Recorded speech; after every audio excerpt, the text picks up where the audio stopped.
Annie Besant was president of the Theosophical Society starting in 1907 and lasting until the end of her life in 1933.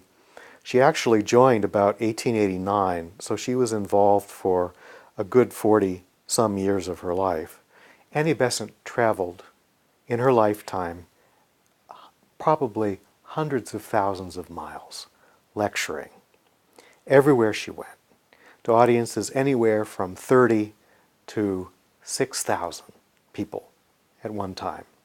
She was considered one of the world's greatest, most inspiring, eloquent public speakers, and in her time also the greatest female orator alive. So keep in mind that her subject matter changed wherever she went. When she was in India talking about Indian political independence, she had all her facts under her fingertips. But she could also, in India or in England, talk about the higher bodies and the higher planes. She had no problem with going fluently back and forth between these two different ways of looking at the world. Theosophy made that possible for her because it brought science, politics, sociology, spirituality, all under the same heading of evolution back towards oneness with God or the Source. So Annie Besant was talking about what she called higher planes that coexist with our physical plane but operate at a different vibrational level, which makes them invisible to the physical eye, but not necessarily invisible to what could be called the inner eye.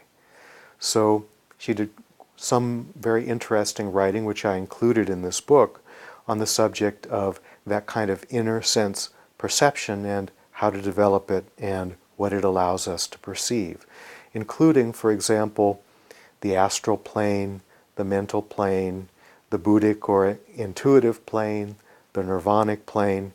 These are words that you'll find in some writings on occult and astral projection that have been carried forward into the New Age and sometimes used in somewhat different ways, but the Theosophical Society in many respects was the originator of these terms, and Annie Besant was one of their most brilliant explainers.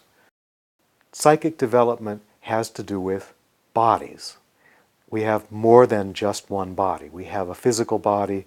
We have, in Theosophy, as Annie Besant taught it, an emotional body or astral body, a mental body, a body of intuition called the Buddhic body, a body of, you could call it enlightenment, called the nirvanic body. Each of these bodies has a different set of inner senses, a different set of abilities. Each one of them does get closer to God, but each one also allows you to experience and explore another plane of existence that that body can perceive through its own inner senses. And each of these are invisible worlds. So she recognized in her teaching that spiritual seekers came in several different varieties. One of them was a mystic and just wanted union with God and didn't care about the bodies, in fact thought of them as nuisances. And then there was the other side, which in her time was called the occultist. The occultists were the ones who were practicing psychic development, and their idea was to develop the body so it was possible to perceive and to act on any of those invisible planes or worlds. However, it's important to distinguish between our present-day idea of psychic development and Annie Besant's idea. Today, psychic development is something like card reading or ESP or premonitions, or hunches, these kinds of things. Being able to look at somebody and look at their aura and read them in some way, often perhaps to take advantage of them or the situation in some way. There's usually a component of what Annie Besant would call selfishness behind the motive. Whereas her idea of psychic development was, how could we develop to the point where it's possible for us to explore, experience, and be helpful on these higher planes?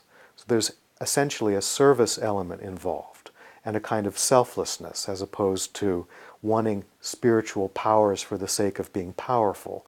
The more willing you are to show yourself to be of service, the more openings there are for you at these higher levels to experience what happens. You actually get the teachers, higher non-physical teachers. They show up to let you know that because you're of service, you'll be given more opportunities to be of service, and here's a power or an ability for you to master for that purpose. Whereas if you're just going to fool around, explore, be cool, etc., you don't get very far. So many times I found that in the work that I was doing with the people who would write their experiences in to the forums, I was trying to get them to understand that without the service component, they would be stuck at the level they were frustrated with. Because spiritual growth back to oneness with God isn't about whether it's cool or not that you can go flying around in your astral body. It's about if you can fly around in your astral body, who needs help that you can perceive from that level, such as someone who's suffering and having bad dreams. Can you step in and give them good thoughts in the dreams? Or can you help someone who's just passed on get oriented to the afterlife? This kind of thing.